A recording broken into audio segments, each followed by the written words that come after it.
Lenovo's S940 does the XPS 13 have a challenger? Check out Rode's new wireless Go mic. Should you buy an Oculus Quest VR headset? Is it time? All that and more coming up on TekThing. Big shout out to our patrons. You make the show possible. Please join the crew that supports TekThing at patreon.com/TekThing. Thanks. I'm Shannon Morse. And I'm Patrick Norton. And this is TekThing, where we have something useful in every single show. Oh my goodness. Cheap phone alert, or maybe mid-range with a badass camera phone alert. Yay! You've already pre-ordered it. I have. $399, a bit at the high end for the mid-level of phones, but at the incredibly low end if you're thinking about getting a flagship level camera. So as you can see over on my computer here, Google just announced their new Pixel 3a and 3a XL over at Google I/O, which happens out here in California. So it starts at $399, and then the larger one is a little bit more expensive than that. They do have all the information. You can already purchase them on the website. The biggest difference that I saw between the XL, the 3XL, which I have, and the 3a and the 3a XL are the size. So you'll notice that both the new ones are a little bit smaller than the XL, the original 3XL, and you'll also notice the battery size is a little bit different right here. There's also no HDR support on the new 3As. There's no water resistance. There's no wireless charging, and they top out at 64 gigs for your storage size. So a little bit smaller. There's no 128 gig, which is unfortunate, but they do have headphone jacks. Oh my gosh. No micro SD card though. No micro SD card, yeah, which is unfortunate, but Google makes up with that by doing the unlimited storage for photos and videos at high quality with Google Photos. So you do get that unlimited storage as long as you're using these phones. So that's good. But I have 200 gigabytes of audio on my 400 gigabyte micro SD card in my cheap-ass phone. That's a thing. And they do come with the Pixel cameras though. So this is the same camera that's on your like $1,100 phone. It is. You don't get the dual front-facing cameras, so you don't get that wide aperture, that really wide lens that you do get on my Pixel 3 XL, but you still get that nice f2.0 aperture. It's just not as wide. You get 12.2 megapixels on the dual pixel camera, which is wonderful, and that one's also f1.8.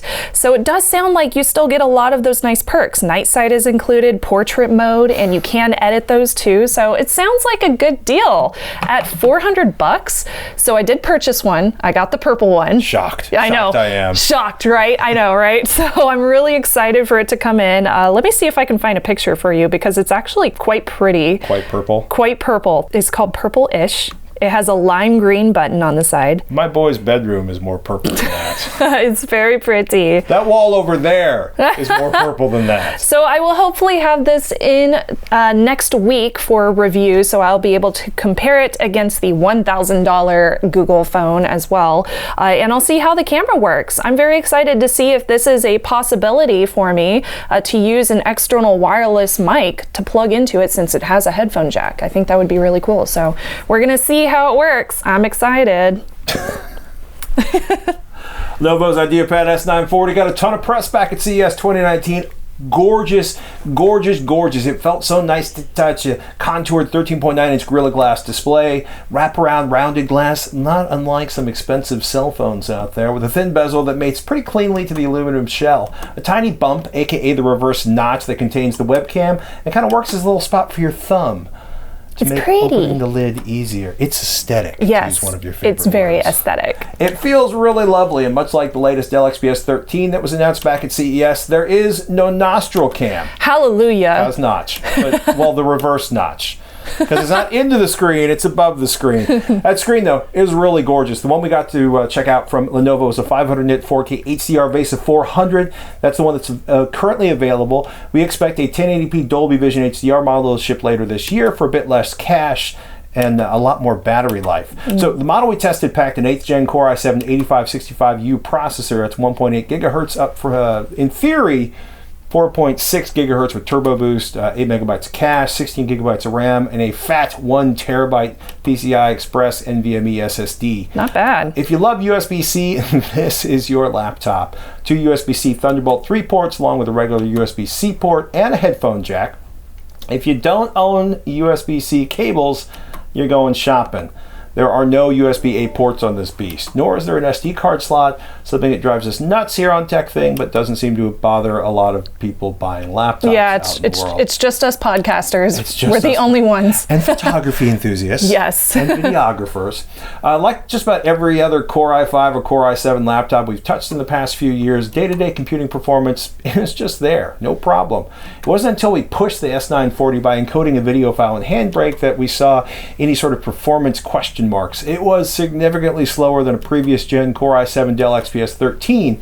The Lenovo averaged about 5.6 frames per second to the Dell's 9.5 frames per second. I actually take it back. It averaged out to about 8.8 frames per second.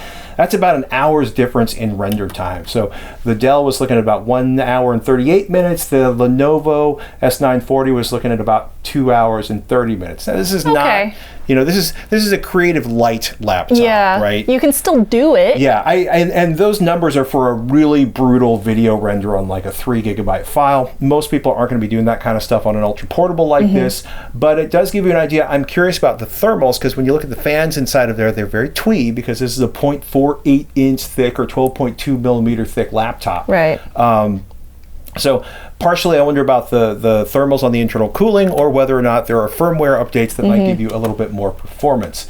You know, I'm always kind of curious, as laptops get thinner, thermals get tougher, although it looked really nice inside of there. The memory on the S940 soldered to the motherboard, so no upgrades, buy what you need. You can upgrade the hard drive though by removing the bottom panel. Yay! There's a really nice heatsink bridge in the NVMe SSD to the outside of the case, or thermal tape, or whatever you call that sticky stuff. And speaking of sticky, the keys are not sticky, but they have this really interesting pop. The feel.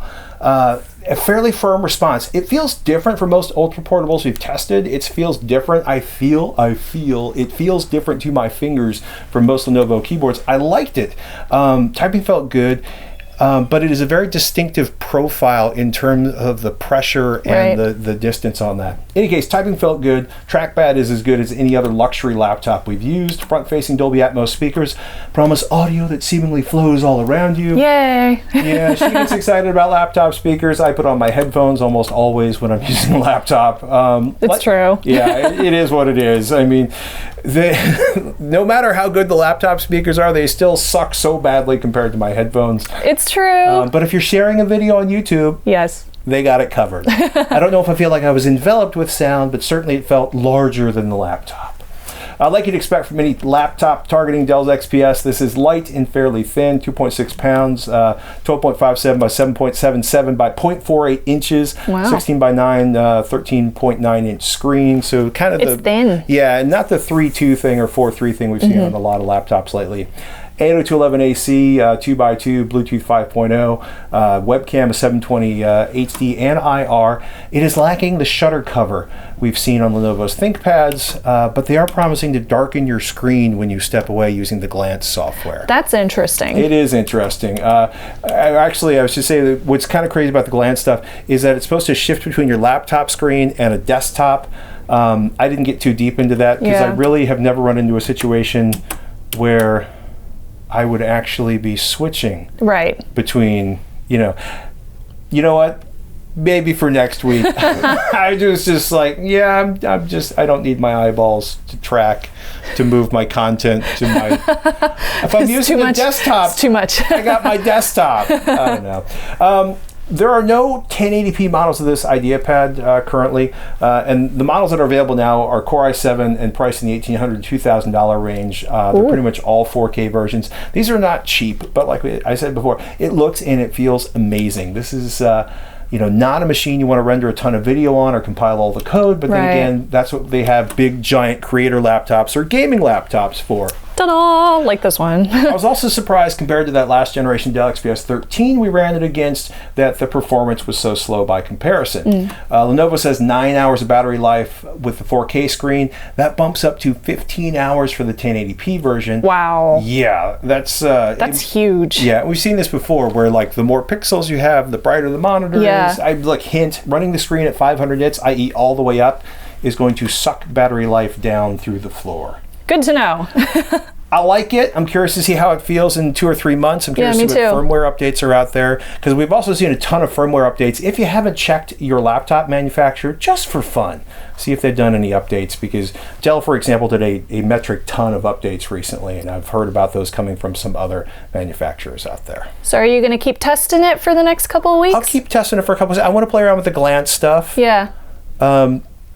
Because AI and my eyeballs and a camera, what could go wrong? Remind us in a couple of weeks to do a follow-up of all the additional features and see if long-term it still stands up to Patrick's test of time. And I can throw Ubuntu on it this weekend just for Totally. the sheer joy of that. Do you want to see Ubuntu on it? Let us know. Who doesn't like putting Linux on laptops? At TekThing.com. Ask at TekThing.com, that's right. The long-awaited Oculus Quest on sale now, shipping May 21st. Also the new Rift S, both for $399, both with standalone or the cool controllers that allow you to reach into things. 6 degrees of freedom for the Oculus Quest, so you can actually do useful things in games. A huge step up from the Oculus Go. The crew over at Tested.com, they've been eyeballs on everything VR since the very first Kickstarter from Oculus. Joining us now, Norman Chan from Tested.com, who has been using the Oculus Quest extensively for the last week or so. Welcome back, Norm. Thank you. It's great to be here. Yes, and I have the device that you mentioned, the Oculus Quest, right here. Is this the VR headset we've all been waiting for? Is this the headset that's going to make VR mainstream? Well, it definitely is one that Oculus hopes is going to bring VR more to the mainstream, right? Like they, over the past couple of years, with the release of the original Rift and their funding of a lot of content, have tried to target gamers. And then last year, they released the Oculus Go, $200 headset, not as capable as the Quest, only 3 degrees of movement and tracking. And that headset, I hear, did fairly well for them, especially for people who wanted to consume media, consume content. Quest is way more capable. It is self-contained, it's mobile, and it allows for basically parity with the Rift in terms of control. You can walk around your space. You have the touch controllers, which are the new versions of the hand-tracked, give you hand presence in VR, so you can have your hands essentially in VR. And they've really targeted this toward gamers. I think this, for them, is almost an alternative for people who are looking to buy a handheld game console, kind of the same market as people who might want to buy a Nintendo Switch. It seemed pre-launch the Oculus Go was all about gaming. Then it sort of morphed into this entertainment system that wraps around your head because VR. So how does the Oculus Quest compare, and what do the graphics look like? Yeah, and just judging by their launch lineup of titles, definitely feels more like the Rift and the Rift S in terms of the type of experiences. Maybe not necessarily the length of experiences or even the graphical fidelity and quality can mean all sorts of things. But in terms of the type of experiences, feeling present in a virtual environment, a lot of the ports that have come over from very popular desktop VR games like Beat Saber and Super Hot and Space Pirate Trainer, all of those are on Quest. The addition of Oculus Inside, the inside-out tracking, huge deal. How well did it work in your testing? Yes. Not only does it work well, it has some benefits over the tracking that you would get with an external outside-in tracking system, in that you can get access to the cameras. So there are an array of 4 cameras here. You can see in the corners of the headset. And the cameras are used, they're global shutter cameras that run at very high refresh rate to track the world. They're constantly mapping and constantly keeping an idea of where you are in the virtual space. Now, that also allows, though, then for a video pass-through. And it's something that's used in setup, for example. When you first put on the headset, you see a grayscale stereo view that's video of the world around you, your room, and then you can draw your virtual boundary, your guardian system, using the touch controller with that. And if you walk past that boundary, the world fades in, which is something you don't get with the old Rift. So it's more comfortable that way. And you have a better sense of security, if you're playing in your living room or your office, when you walk beyond that guardian space. How does gaming look on the Oculus Quest compared to the Rift? Is it worthy? Yeah, it's good. I I've described it as similar to, and we're talking about the ports as the primary measure. Like if you play Space Pirate Trainer on the PC and you're used to all the bells and whistles on how that game looks, on the Quest, the gameplay is exactly the same. And it's almost like having the PC version, but with all the graphics turned down to low. So you're not going to get, the super high, nice reflections, extra post-processing effects.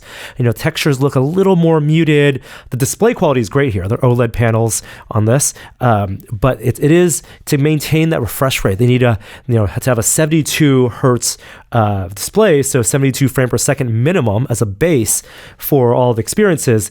You're going to have some compromises in terms of the graphical quality. One game I'm very looking forward to playing is Robo Recall, because that was a launch title on the Rift with touch controllers. And that's going to be ported over to the Quest. And from the screenshots we can tell, it won't be exactly the same game visually. But if that is the same game from a gameplay perspective, that's going to be a lot of fun. It feels like games are really going to make or break this. What's the launch title situation look like for the Quest?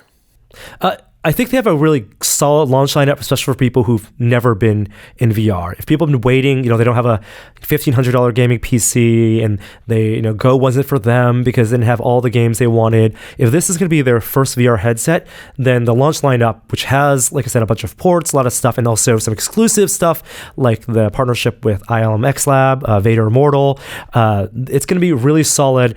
But from our experience, a lot of the games at launch they're almost akin to mobile game experiences. They're going to be in at most the 4 to 5 hour type games. Journey of the Gods is one that we've played, and it's about a 5 hour action RPG experience. And I'm excited about the potential. I think developers probably need a little more time with the Quest, and I'm really excited about what the second generation of Quest games will bring when people really tap into having the full room scale and be able to walk around without being untethered, and really getting used to developing for this hardware. The new Rift S, same $399 as the Quest. Who should be buying the Rift S instead?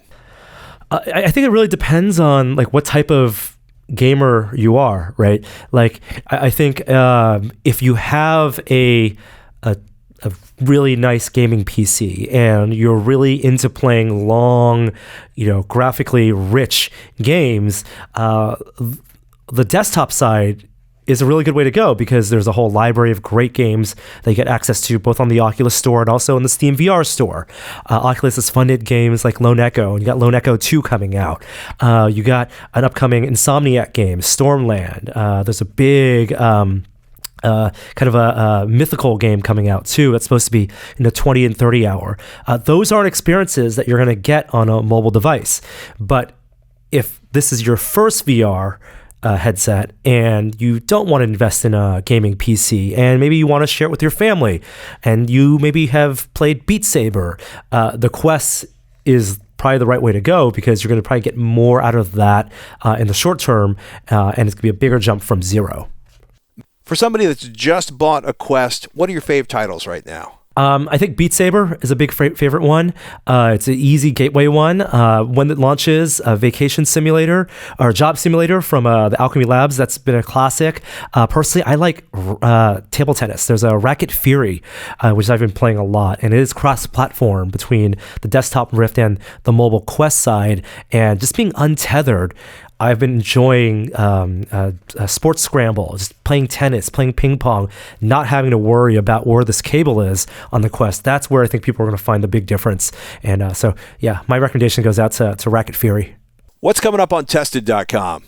We actually just shot our full review of the Rift S this week, so you can stay tuned for that. We're going to demonstrate some of the just the different restrictions in terms of the inside-out tracking, where there's some occlusion points, what that pass-through system looks like, and we also just got in another VR headset, the HP Reverb, and so we'll be testing that and reviewing that as well. Norm, thank you so much for making the time to talk to us over here at TekThing. Ladies and gentlemen, you can find links to the reviews of the Quest and the Rift S on Tested.com. Just go right down to the show notes. Go check them out. Thanks so much, Patrick. Dennis sent us this photo of his battle station, and he says, "This is my dual game and space sim / video editing setup with Laserdisc / SVHS / HD cable sources. 2 PCs. The primary is an overclocked 2700X air-cooled rig with 11 fans on a modified Lian Li Dynamic 011 case, and an older Intel i3 torrent / Plex server tied together with KVM multiplicity software," from Dennis. And I also wanted to mention, he also sent along his PC part picker list, since the primary PC is a little bit hard to see in this very purple photo of his, but I love the backlighting, so I'm perfectly okay with that. And he also mentioned multiplicity, which is over on stardock.com, so I'll put that link below in the show notes, and let us know if you would like to see us do a review of multiplicity as well, which allows you to sync multiple PCs together. It's very cool. Thank you so much for sending over your battle station, and of course, if you have a battle station you want to share, check us out, ask@tekthing.com, and make sure to put battle station in the subject line. We love your questions, your tips, and your suggestions of products and ideas to check out. You can tweet at TekThing, at Snubs, or at Patrick Norton, or just email ask@tekthing.com. And a big shout out to our patrons at patreon.com/TekThing. You make the show possible. Our thanks to you. Join the crew that makes TekThing happen at patreon.com/TekThing. Look at the little babies. Aren't they cute? Are these like Pokemon, or what was the thing you used to have, the Tamagotchi, where you would feed them or they would die? I still have a Tamagotchi. The world's by the way. cruelest toy. It's dead though, right? Yes, I killed it. The Rode Wireless Go just came out, and I just got one of these little pairs on pre-order from B&H for $199, and it looks like they're currently available, so they're shipping immediately. You can add one to your cart right now. That's so exciting. Okay, so they're wireless microphones. They are wireless microphones. So these do claim directly from the website to be the world's smallest, most versatile wireless microphone system. And I can add that it's also the easiest one that I have used as well. So the Wireless Go takes what you traditionally see in video production companies, which they would normally use. You have a transmitter, which is worn on the host's belt buckle or on the back of their pants, or clipped onto, I don't know, their shirt or whatever you have. Duct tape to the body in some cases. Duct tape to the body, clipped into a lavalier mic that is stopped to the top of their shirt. And that's what I currently have on that I'm wearing right now, which wirelessly transmits that voice recording to a receiver that is usually hooked into a sound system or a camera. They're usually pretty cost prohibitive though, like Sennheiser has some broadcast quality wireless sets that go for over $500, for example. So the fact that these were $200, I was like, okay, I'm definitely going to try these out and see if they work. And the Sennheiser rigs don't include a mic, but these do? These do, yeah. There's a mic pre-installed right here. So you could, in theory, instead of like sticking a microphone into these and plugging in a lavalier that you have at the top of your shirt, you could stick this on the top of your shirt instead. And we'll talk a little bit more about that in a second. So you get the whole package for $200. You don't need to buy an additional microphone to clip on. It does have a port for that microphone though, in case you want to add one. However, it's 3.5 millimeter jack. It's not XLR. So you can't use a really nice XLR lavalier microphone with it, which is kind of unfortunate. Basically all the good mics use an XLR connection. All of the good mics. So the transmitter has a power button on the bottom, as you can see here. There's a clip on the back as well for clipping it onto your clothing. The blue lights at the top tell you that it is charged and it's connected, and the light blinks if it starts running out of juice. This one uses 2.4 gigahertz to transmit data, and it comes in this really small package, as you can see, like Patrick is wearing there. Both the RX and the TX, which is the receiver and the transmitter, they're both very, very tiny. They are lightweight at 31 grams each, easily portable, and they do come with this cute little package that you can stick them in so you can carry them with you to like all your podcasting and interview engagements and whatever. They're rechargeable? They are rechargeable, yeah. You don't need to carry around like 2 AA's or anything. They are USB-C, and they do come with the USB charging cables as well, so they require no extra batteries. The receiver also has a power button. There's a gain control on it, low, medium, and high, which equates to -12 decibels, -6, or 0. and a pairing button along with that USB-C charging port and that 3.5 millimeter headphone jack, which is where you would plug this in so that you can plug it directly into your camera if your camera supports mic in. The clip on the back of the transmitter also is really cool because it fits directly into the camera hot shoe. It's the perfect size, and that is so freaking cool. The transmitter also has a screen on the front so you can see if the audio is hot, as well as the battery indicator. Now, I do wish that the receiver had a little LED on the front of it, since it sits on the hot shoe in a way that, well, it points directly at the ceiling. The screen points directly at the ceiling, which is not very useful if you have a host on one side and a camera person on the other, and neither of you are like hovering over the camera. 8 feet tall. Yes, exactly. So given that I'm somewhat short, I can't see what's going on this teeny tiny screen unless it was facing me. So I have to either get an adapter for the hot shoe to point it at me, or I wish that they would make one that has LEDs on the front that just tell me if it's dead. That's all I really need to know. So when you first power them on, they take about 3 seconds to connect, which is amazing, so quick, and they will last about 7 hours on a full battery. Now, I would say that I used them for about 4 hours before I finally went to bed because I didn't have enough time to last for another 3 hours before I fell asleep. So I can say that they will last for at least 4 hours. If you want to get them up to 7 hours of battery life, that takes about 2 hours to charge. When you get them out of the box, they do have about half of that battery percentage already charged up, so you could use them immediately. However, I suggest charging them up fully. They work up to 230 feet away from each other with direct line of sight.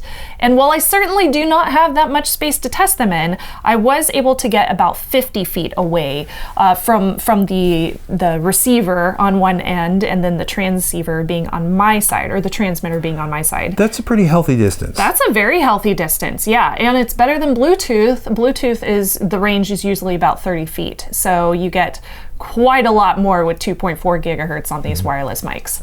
The Rode Wireless Go also comes with a little pouch and a couple of wind muffler things that you can stick on the top of them to make them look like, yeah, dead cats. Or in this case, dead rodents. Or little trolls. Little trolls. I know, I want to stick googly eyes on there. You should. I totally should. So they do come with those as well. Now, I noticed that it was defaulted to the 0 decibel option for gain, which was way too high. That's maximum audio in audio geek terms. It picked up way too much room noise, so I lowered this to negative 12 decibels, which did help. I also noticed that when I was playing back my video clips and I was wearing my Sony MDR headphones, I said it was interference, but it could have just been like feedback, like you had mentioned, between the audio coming out of the Sony headphones and me just being way too close. So I need to test that further because it's probably not an issue with the wireless receiver. But the transmitter, it didn't make noise from the computer or the lights or anything else in the room, just the headphones. It was just the headphones, yeah. Interesting. Yeah, I know. So I'm going to test that some more and see if it's like an issue that I should be concerned about or if it's nothing to worry about. Rode states that 8 of these can be used within the same vicinity without any interference problems or pairing issues. So hopefully everybody at CES is not using these in the same room, because next year that will be super awkward if you end up pairing with somebody else's. I'm sure somebody will end up paired on the wrong system. Oh man, that would be so funny. I am nervous about the audio quality because the mic is so built in and it's such a low cost. Yeah, so and you have right to be concerned, honestly. So when testing this against a few of my other studio options, I found that it definitely did the job, but the audio quality could be better. Now, while this does sound a lot better than my Rode wireless shotgun mic, the one that I just stick on top of my camera, it looks like a dead cat, like literally, then it did not, like for example, this one did not pick up the voice echo from my voice when I was standing in a very echoey room. However, the shotgun mic does pick up that echo, so that was good.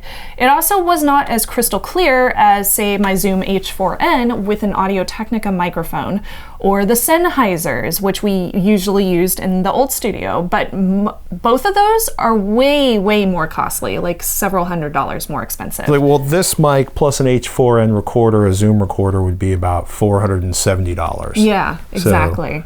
So this is definitely less expensive. I think that the Rode Wireless Go is a very good buy for somebody who is on a budget or just getting started with wireless audio. So it is not the best option for stellar audio, but it definitely gets the job done. And it is good enough that you could use it for like, you know, your vlogs, or if you have like a home studio where you're doing anime reviews like I do on my off time.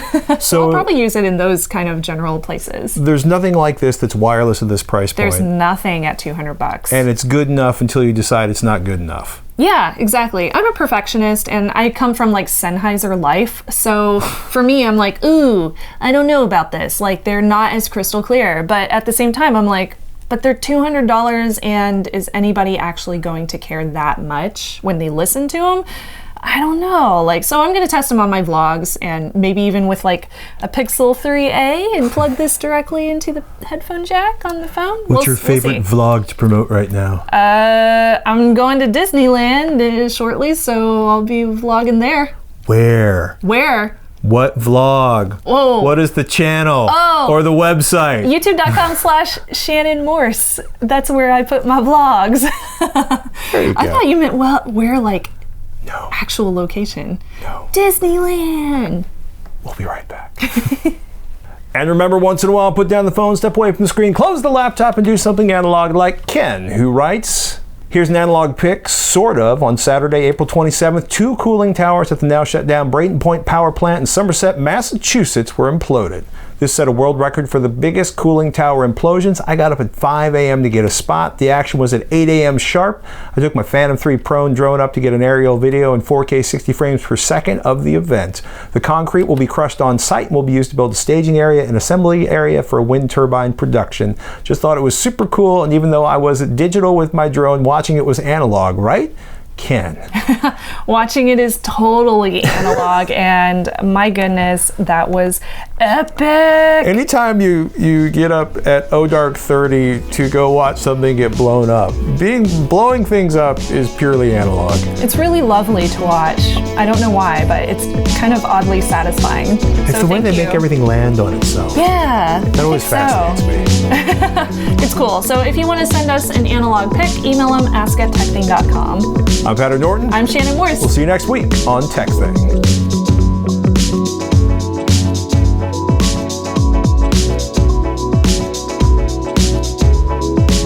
You ever been nearby when a building was imploded? No, I haven't, and I really want to see one because I think that's like, it's so interesting, like how scientific it has to be. Right. Because if you do anything wrong, it could end very poorly. So I really want to see that happen. I think it would be so cool. It would end poorly. You know what else I want to see happen? Sometime I want to find out when a shuttle is lifting off, and I want to see one of those in person. That's like on my bucket list. The space shuttle? Yes. You may have missed the window for that. Why, are there no more? I feel like there could be more, right?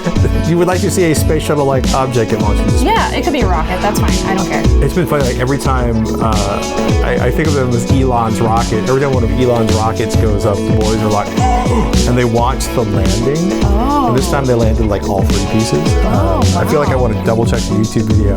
And it was like listening, it was like tuning into the 60s because the boys were like, yeah, along with the control room, woo! Oh, so cool. They get excited about their rockets. Oh my gosh, I would love to watch that.